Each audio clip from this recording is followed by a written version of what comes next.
Hello everyone, my name is Naman Goyal and today we are going to learn chapter 1 of class 7th. Chapter 1 of class 7th integers, right? तो last lecture में हमने क्या देखा था कि हम numbers को कैसे मल्टीप्लाई करते हैं, right? Product of multiplications of integers, right? इस क्लास में अपन क्या पढ़ने वाले हैं? Divisions of integers, how we divide integers, right? तो जैसे मान लो मेरे को डिवाइड करना है 2 को, या फिर एक काम करते हैं 4 को 2 से डिवाइड करना, तो आंसर 2 आता है, राइट? तो ये आता है, ठीक है। अब इंटीजर्स की बात हो रही है, देखो पॉजिटिव नंबर्स को अगर मैं डिवाइड करूँगा तो वो चीज़ तो मेरे को पहले से आती है, उसमें तो कोई दिक्कत वाली बात ही नहीं है, राइट? दिक्कत हमें कहाँ आ सकती है? जब इसमें से एक क्या हो, नेगेटिव हो या दोनों नेगेटिव हो। तो देखो हमें पता है कि डिवाइड का मतलब क्या होता है कि इसको अपन कैसे लिखते हैं, 4 डिवाइड को साइन मल्टीप्लाई में करते हैं, उसको उल्टा करके लिखते हैं, ऐसे लिखते हैं। तो बेसिकली जो डिवीजन का जो कंसेप्ट है वो मल्टीप्लिकेशन से कंसेप्ट के सिमिलर है, राइट? तो अपन क्या बोलेंगे कि जो डिवीजन है which is similar to multiplication, right? So what we have to do, we have to take the all concept of multiplication for division, right? तो कहने का मतलब अगर मैंने एक नेगेटिव नंबर के साथ डिवाइड किया है तो आंसर क्या आएगा? पॉजिटिव आएगा। तो ये ऐसा लिखा जा सकता है, ये ऐसा लिखा जा सकता है, राइट? क्योंकि माइनस माइनस क्या हो जाएगा? प्लस हो जाएगा। क्योंकि सही बात है, सेम जैसे अपन मल्टीप्लिकेशन में कर रहे थे।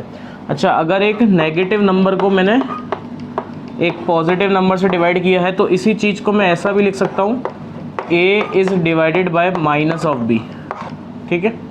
इसी चीज़ को अपन ऐसा भी लिख सकते हैं, कर लेंगे। अच्छा, अब कुछ एक क्वेश्चंस करके देख लेते हैं, इससे कि और थोड़ा क्लियर हो जाएगा हमें कि what I am exactly trying to saying.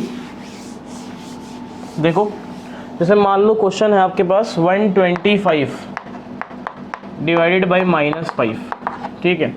तो 125 को आपको 5 से डिवाइड करना है पहले, और जो भी आंसर आएगा वो नेगेटिव का आएगा क्योंकि एक ही नेगेटिव साइन है यहाँ पे, ठीक बात? तो 125 को अगर आप 5 से डिवाइड करोगे तो हमें कितना मिलेगा? 25 मिलेगा, राइट? क्योंकि 25 इंटू 5 इज़ वॉट? 125। तो इसका जो आंसर आएगा वो माइनस का 25 आ जाएगा। क्लियर बात है? क्लियर बात है। अगला है 80 divided by -5। Now we have to do division of 80 by -5। तो अगेन एक ही नेगेटिव साइन है तो आंसर जो आएगा वो नेगेटिव का आएगा। और अब क्या करेंगे अपन? 80 को 5 से डिवाइड करेंगे। तो 80 को जब मैं 5 से डिवाइड करूँगा तो 16 टाइम्स आता है, क्योंकि 16 5 80 होता है, right? So what we have to do, answer is minus of 16, isn't it? कर लेंगे। अगला है 64 -64, basically -64 is divided by 16, right? तो आंसर अगेन क्या आएगा? एक नेगेटिव का साइन आएगा। क्यों आएगा? क्योंकि एक ही नेगेटिव है तो नेगेटिव साइन आएगा, ठीक है? अच्छा, अब 64 को अगर मैं 16 से डिवाइड करूँगा तो मेरे को क्या मिलने वाला है? 16 4 64, right? We know that 16 4 is 64. So when we divide 64 by 16, what we get? We get 4 as answer, right? Okay, so next one is -18 divided by -6, ठीक है? अब देखो दोनों नेगेटिव आ रहा है ना, ये भी नेगेटिव का है एंड ये भी नेगेटिव का है। तो इसका मतलब क्या है? पहली चीज़ तो कि आंसर जो होगा वो पॉजिटिव का आएगा। क्यों? माइनस माइनस क्या हो गया? प्लस हो गया, राइट? अब 16 को अगर मैंने 6 से डिवाइड किया तो answer is 3। What is the answer is 3, ठीक बात? सही है बात? सही है। अगला है properties of division of integers. Next topic is properties of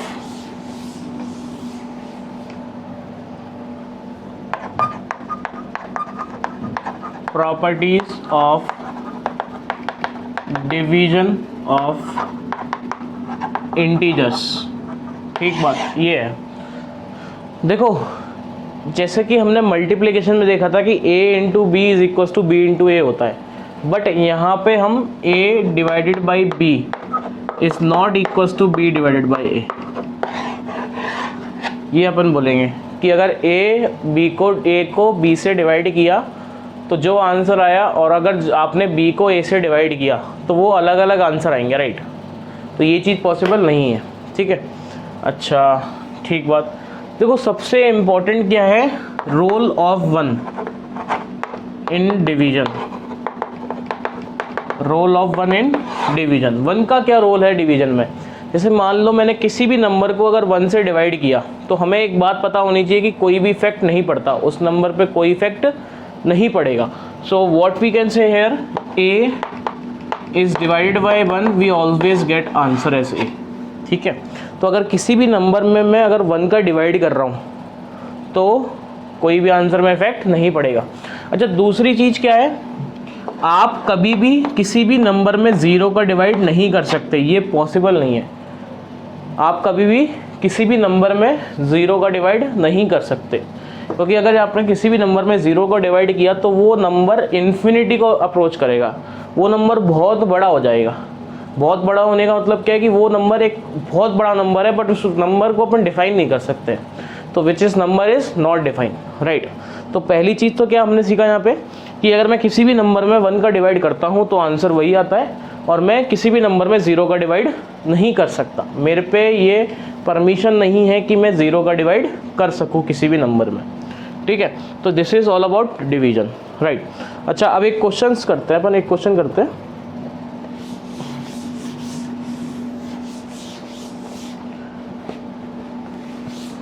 right down the question is, question लिखो, an elevator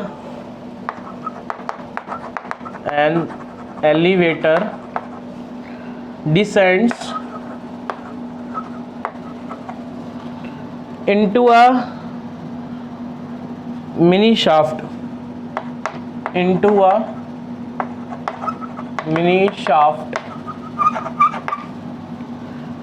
at the rate of 6 meter per minute. 6 meter per minute. If the descent starts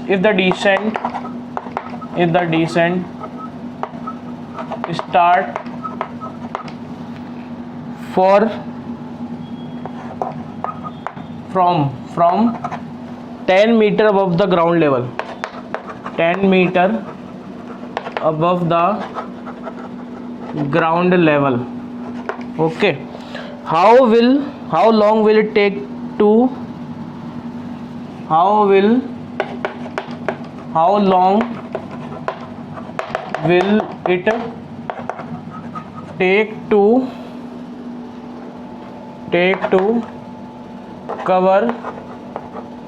-350 metre, ठीक है। देखो क्या मतलब है इस question का, एक एलिवेटर है वो लगा हुआ है किसी भी जगह पे, तो वो उसकी जो नीचे जाने की जो स्पीड है वो हमें दी हुई है, कितनी स्पीड दी हुई है, 6 मीटर पर मिनट, मतलब 1 मिनट में एक एलिवेटर 6 मीटर नीचे जाता है, ठीक बात।